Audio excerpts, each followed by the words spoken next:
What is going on, Jets Nation? Welcome back to Jets Media. In this video, we're breaking down the New York Jets undrafted free agent Leonard Taylor III, defensive tackle from Miami. Could he be the steal of the draft for the New York Jets? As you all know, the New York Jets, they're known for finding really good value in the undrafted free agency pool. I dropped my breakdown of the entire undrafted free agency class already on my channel this morning, but in this video, I wanted to focus in on Leonard Taylor because I am shocked that he went undrafted. This is a player that was looked at as a potential first-round pick heading into this year of college football, and then he had a disappointing junior season, which allowed him to fall in the NFL draft, and scouts and a lot of draft analysts had him going in the 4th or 5th round this year. But no, he went undrafted, and you could argue he was the best player available in undrafted free agency, and the New York Jets made sure that they brought him into the building. I'm really excited about this prospect coming in on the New York Jets, so I had to make a video entirely breaking him down. So let me know your thoughts in the comment section down below, folks, of Leonard Taylor III, what you expect from him the most. I'm really excited to break down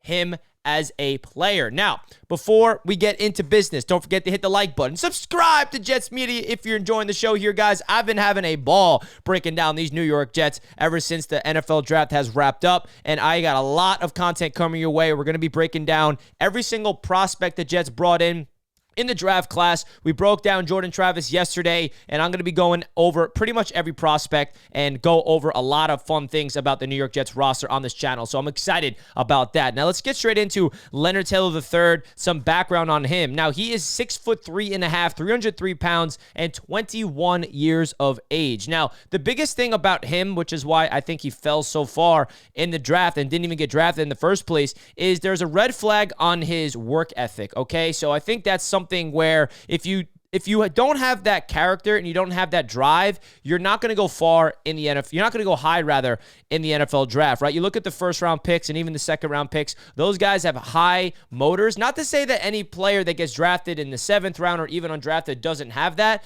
but there's a lot of, check boxes that scouts are looking for, and it seems like Leonard Taylor is a guy that fell because of that. And if the New York Jets have anything to do with developing their defensive linemen, which they do, they've done such a tremendous job finding raw prospects and developing them into beasts. And the New York Jets traded away John Franklin Myers, and we did not replace him in the NFL draft. We did not draft one defensive lineman, and I feel like Leonard Taylor III could be the replacement for JFM. I think Michael Clemens is going to have an increased role, and there's other guys for the New York Jets that could have an increased role. The Jets also got other defensive linemen in the undrafted free agency pool that I absolutely love, that we already broke down on the channel this morning, and Braden McGregor from Michigan. There's a lot of other guys that I love. Eric Watts from Connecticut is another guy, but let's focus in on Leonard Taylor III because this is a guy I did not see going undrafted. Now, his strengths and what you can expect from him, what makes him a very good player, in my opinion, over there in Miami,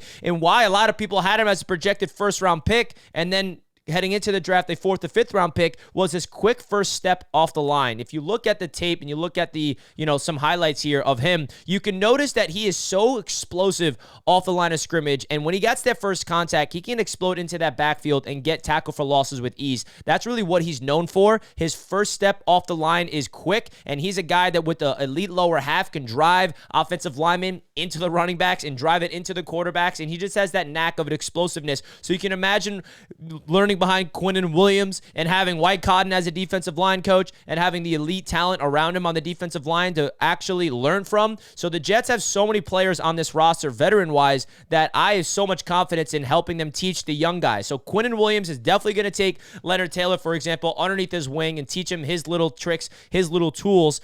His swim move is also something that stands out on tape that really is one of his best moves coming off the 3 technique that I absolutely love. And he also has a good knack of moving the offensive lineman towards the direction of the ball carrier to wrap them up and wrap up the running back with the ball to get a tackle for loss or just get a minimal gain of a 1 or 2 yard gain. So he's really good against the run, and he also has a lot of upside in terms of rushing the passer inside. Now, that's what really makes you an elite defensive tackle, in my opinion, is are you able to get to the quarterback inside like Quinnen Williams does, for example? That's not his strength, but I do think that's something that I think with the Jets coaching staff, refining his technique, finding that motor could absolutely unlock. Now, some weaknesses that I noticed is definitely his technique is not at where it could be, and that's why you're in the NFL, and that's why you're going to be developed for the long term, right? The technique is something that, you have all these fundamentals that you get coached in high school, coached in college, but when you go to the NFL, it's a completely different animal. His footwork also could be sloppy at times, not as consistent as you'd like, and all these intangibles that I think are his weaknesses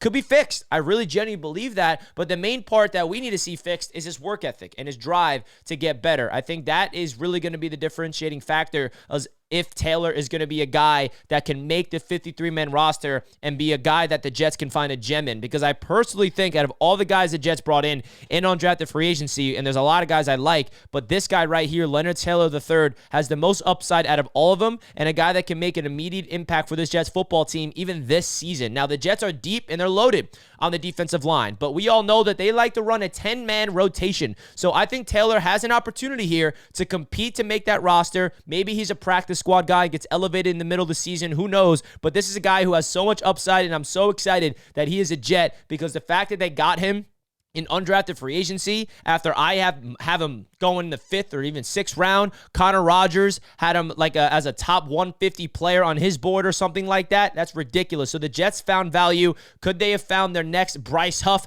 in undrafted free agency? We shall see. Jets fans, let me know your thoughts in the comment section about Leonard Taylor III. Definitely curious to hear your breakdown of him and your overall expectation from him as an undrafted free agent. Cannot wait to forget what's next. Rookie minicamp and then OTAs. Woo! Man, I got a lot of content coming your way. So subscribe, hit the like button, comment your thoughts. Let's go Jets. Peace out, guys.